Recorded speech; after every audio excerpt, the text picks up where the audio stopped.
대전의 한 신협에 들어가 현금 3,900만 원을 훔쳐 달아났던 강도가 이미 국내를 떠났다는 아주 충격적인 소식이 전해졌습니다.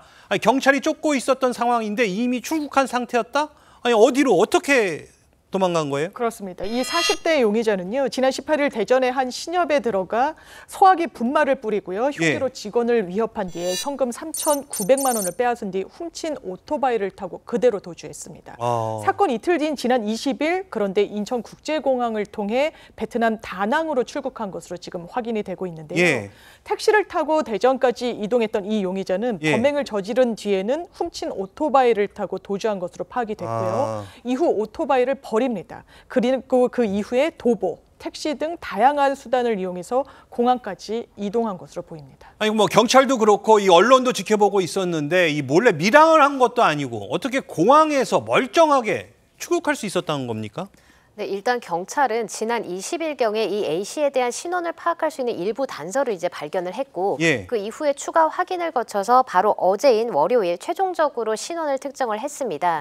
그런데 문제는 이렇게 어제 신원이 특정이 되다 보니까 이렇게 신원이 특정됐을 때는 이미 이 A씨가 베트남 다낭으로 출국을 한 이후였던 겁니다. 아, 출국자 명단에 이미 올라가 있었던 거군요. 그렇기 때문에 이제 그 A씨 같은 경우에는 이제 경찰에서 출국 금지를 하려면 이 A씨의 신원에 대해서 확실하게 다 파악을 하고 있어야 되는데 그렇게 파악을 하기 전에 이미 출국을 해버렸기 때문에 잡지 못한 것이었습니다. 그렇기 때문에 이제 경찰에서는 국제 형사기구인 인터폴과 공조해서 A씨를 검거할 방침입니다.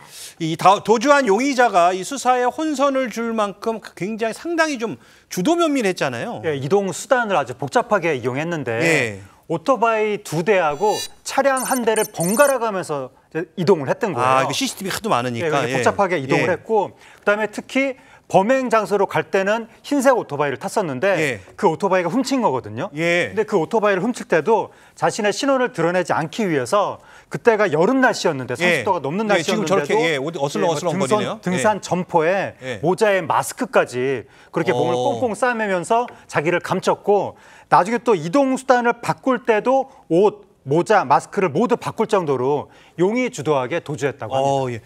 자, 이 계속해서 이 복장을 바꿔가면서 범행을 저질렀다는 건데요. 이 절도 피해를 당한 이 오토바이 주인의 이야기 들어보겠습니다. 한 75에서 80 정도 돼 보였고요. 덩치는 조금 있고 걷는 거리가 좀 약간 오짜다리처럼 그렇게 걷는 것처럼 보였고 연령대가 젊은 친구는 아니고 30대에서 40대 사이일 것 같아요. 자, 이 용의자에 대해서 더 알려진 건 없습니까? 지금 용의자가 여러 건의 범죄에 휘말렸던 것으로 보입니다. 여러 건요? 네, 전과가 다수 있다는 것이 확인이 된 상태라고 하고요. 소년 시절부터 이 강도 사건에 연루가 돼서 이 소년 보호 처분을 받은 전력도 있다고 합니다. 지금은 특정한 직업이 없는 상황이라고 알려지고 있는데요. 현재까지는 이 용의자의 단독 범행으로 경찰이 보고 있지만 공모자가 있을 가능성도 배제할 수가 없는 상황이거든요. 그래서 경찰은 이 신협 직원의 공모까지 이 모든 가능성을 열어두고 지금 전방위적인 수사를 진행하고 있는 걸로 보이고요. 빨리 증거를 확보해야 될 것 같은데 경찰도 압수수색 영장을 발부받아서 이 용의자 거주지와 가족 집을 수색할 방침이라고 합니다.